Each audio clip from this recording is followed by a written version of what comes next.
ശരണമന്ത്രങ്ങൾ മാത്രം മുഴങ്ങുന്ന ശബരിമലയിൽ നിന്നും വരുന്നത് ഭക്തരെ ഞെട്ടിക്കുന്ന വാർത്തകളാണ്. നാൾക്ക് നാൾ സ്വർണ്ണക്കൊള്ളയിലെ ചുരുളുകൾ ഓരോന്നോരോന്ന് അഴിയുകയാണ്. കെട്ടുകൾ അഴിയും തോറും സഖാക്കളുടെ കഴുത്തിൽ കുരുക്ക് മുറുകുകയാണ്. ഇപ്പോൾ വരുന്ന റിപ്പോർട്ടുകൾ അനുസരിച്ച് ശബരിമലയിലെ പ്രധാന ശ്രീകോവിലിലെ സ്വർണം നഷ്ടപ്പെട്ടതിനെ കുറിച്ചുള്ള അന്വേഷണം നടന്നുകൊണ്ടിരിക്കുകയാണ്.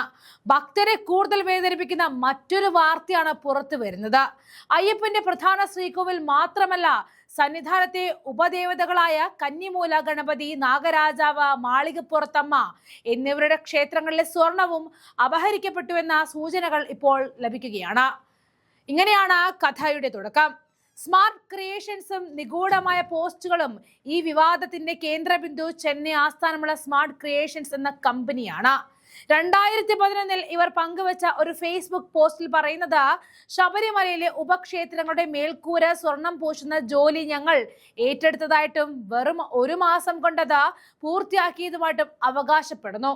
എന്നാൽ ഈ കമ്പനിയുമായിട്ട് 2019 മാത്രമാണ് ബന്ധം തുടങ്ങിയതെന്ന ഉദ്യോഗസ്ഥരുടെ വാദങ്ങളെ ഈ പഴയ പോസ്റ്റ് തള്ളിക്കളയുന്നു.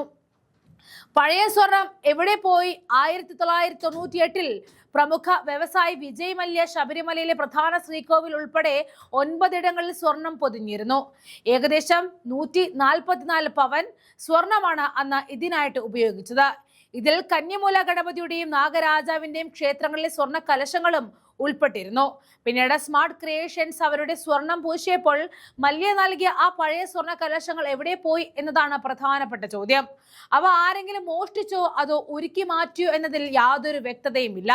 അന്വേഷണത്തിന്റെ പുതിയ തലം നിലവിൽ അന്വേഷണം പ്രധാന ശ്രീകോവിൽ മാത്രം കേന്ദ്രീകരിച്ചിരിക്കുകയാണ്. എന്നാൽ സന്നിധാനത്തെ ഓരോ ഇഞ്ചിലും സ്വർണ്ണക്കൊള്ള നടന്നിട്ടുണ്ടെന്നും ദേവസ്വം ബോർഡിലെ ഉന്നത ഉദ്യോഗസ്ഥർക്കും രാഷ്ട്രീയക്കാർക്കും ഇതിൽ പങ്കുണ്ട് എന്ന് വ്യക്തമാവുകയാണ്.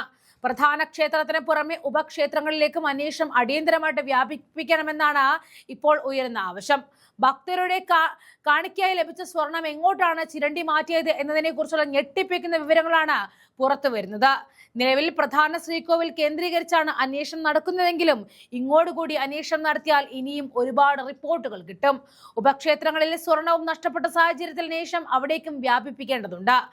ഉണ്ണികൃഷ്ണൻ പോറ്റി, ദേവസ്വം ബോർഡ് അംഗങ്ങൾ, ഉദ്യോഗസ്ഥർ എന്നിവർക്ക് ഈ കൊള്ളയിൽ എന്ത് പങ്കാണുള്ളതെന്ന് കൂടി അന്വേഷണത്തിലൂടെ കണ്ടെത്തേണ്ടതുണ്ട്.